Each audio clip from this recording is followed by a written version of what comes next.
हमारे साथ बात करने के लिए मौजूद हैं आम आदमी पार्टी के पुराने स्तंभ संजय सिंह, जो तिहाड़ जेल से बाहर निकले हैं।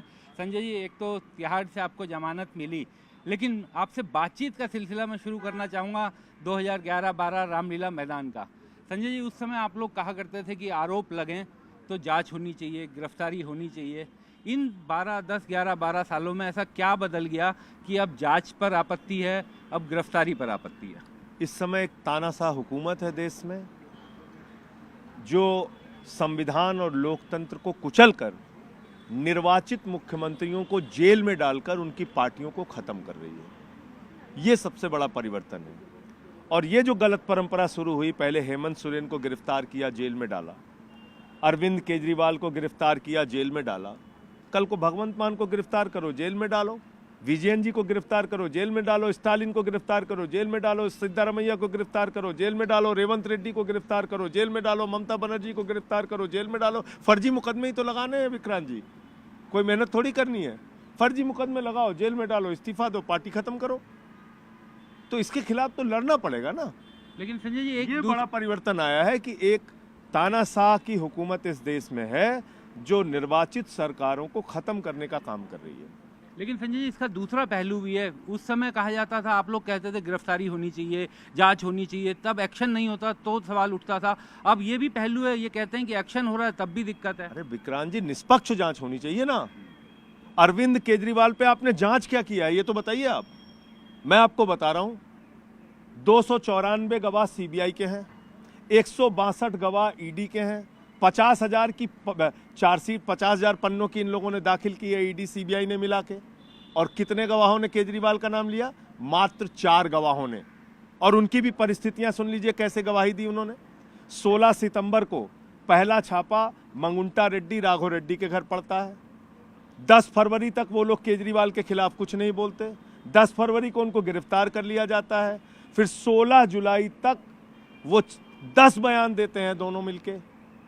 अंतिम बयान में, 2 बयानों में वो केजरीवाल का नाम लेते हैं, बाकी बयान ईडी छिपा लेती है।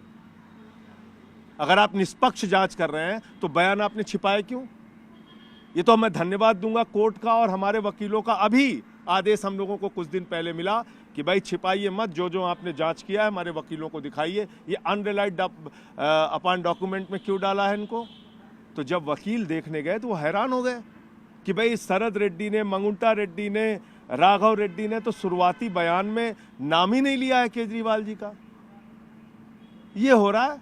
आप संजय जी और आप दबाव बना के बयान लेते हैं और एक निर्वाचित मुख्यमंत्री को गिरफ्तार करके आपने जेल में डाल दिया। लेकिन संजय जी, आप जैसे कह रहे हैं कि निर्वाचित मुख्यमंत्री को जेल में डाल दिया, एमसीसी लग चुका था और उसके बाद गिरफ्तारी नहीं करनी चाहिए थी। लेकिन ईडी ने अभी हाईकोर्ट में जब सीएम के खिलाफ एक जनहित याचिका आई, तो उस पर बोलते हुए, जब सीएम की गिरफ्तारी को जो चैलेंज किया याचिका में, उसमें ईडी ने कहा कि अगर कोई आतंकवादी कोई आर्मी की गाड़ी उड़ा देगा और वो पॉलिटिशियन भी होगा तो क्या उसकी गिरफ्तारी नहीं होगी? इस तरीके की दलीलें ईडी की तरफ से दी गई। कहा कि किसी ने हत्या कर दी किसी और वो पॉलिटिशियन भी हुआ तो क्या उसकी गिरफ्तारी नहीं होगी? तो इस मामले में हमारे पास सबूत है। करेंगे तब करोगे ना भाई।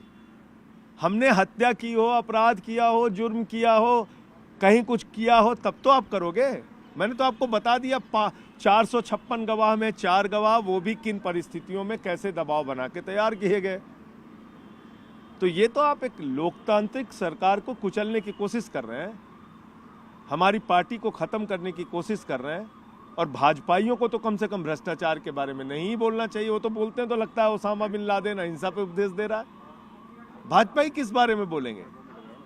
जितने भ्रष्टाचारी हैं पूरे देश में, मोदी जी की एक गारंटी है, खाली एक गारंटी पे पूरा भरोसा देश कर सकता है। ये मोदी की गारंटी है, एक एक भ्रष्टाचारी को भाजपा में शामिल करने की गारंटी है। संजय जी, आप कह रहे हैं पॉलिटिकल पार्टी को निशाना बना रहे हैं, बीजेपी निशाना बना रही है, लेकिन ईडी कोर्ट में कहती है कि आप लोग एक कंपनी चला रहे थे, क्योंकि पीएमएलए एक्ट में कंपनी के खिलाफ ही कार्रवाई हो सकती है। आपकी पार्टी पर खतरा बता रही है ईडी। और ईडी क्या क्या कैसे कैसे उसने पूरा केस बनाया है। और ईडी ने अब तक ये जो रिश्वत भाजपाइयों ने ली, उस पर कार्रवाई क्यों नहीं की? एलजी साहब क्यों नहीं सीबीआई और ईडी की जांच के लिए लिख रहे हैं चिट्ठी? अब तो खुल गया ना कि शरद रेड्डी ने 55 करोड़ का घोटाला, रिश्वत भारतीय जनता पार्टी को घोषित तौर पे दिया। अब तो ये खुल गया ना, 21 मार्च को 6:50 पे केजरीवाल की गिरफ्तारी का रहस्य आपको पता है ना।